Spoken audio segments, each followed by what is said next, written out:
नमस्कार, मी गुणवंत झाडे. आपण बघू शकता इथे मी आहे बस्तरवारी शाळेजवळ लालगंज झाडे चौक झोन क्रमांक 7 च्या अंतर्गत हा परिसर येतो.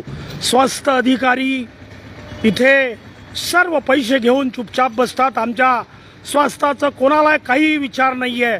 आता सकाळीचे 8 वाजलेले आहे. आपण बघू शकता सर्व परिसरातील कचरा गोळा करून इथे खाली टाकण्यात येतो आणि खाली टाकलेला कचरा परत उचलून आरसी मध्ये टाकण्यात येतो.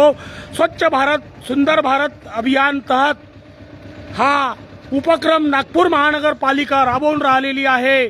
जनतेच्या स्वास्थ्यासोबत इथे नागपूर महानगरपालिका रोज खेळते. हे बघा, इथे ही बागड आणि कचरा सर्व आणून टाकला जेव्हा यांना, कारण इथेच लागून वस्ती आहे.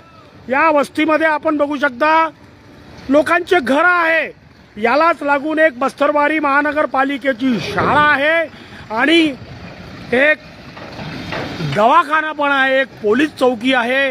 ह्या सर्व ठिकाणी आपण बघा हे कचरा गाड्या येतात, खाली कचरा टाकला.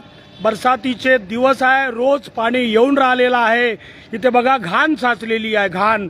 हे बघा सर्व कचरा खाली पडलेला आहे आणि इथले स्वास्थ्य अधिकारी आहेत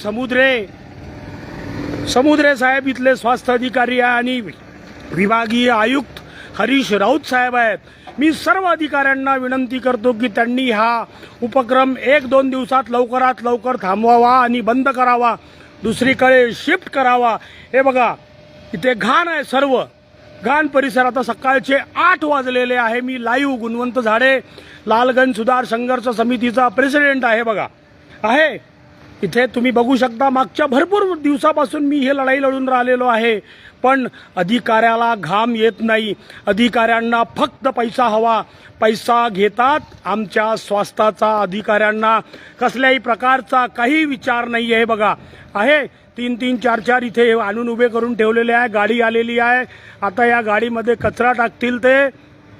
हे बघा आहे, मी लाईव्ह बोलतोय. गुणवंत झाडे लालगंज सुधार संघर्ष समितीचा प्रेसिडेंट आहे. इथे बघा हे कचरा टाकला आहे. नियम असा आहे की डायरेक्ट गाडीतून कचरा आणून डायरेक्ट त्याच्यात टाकावं.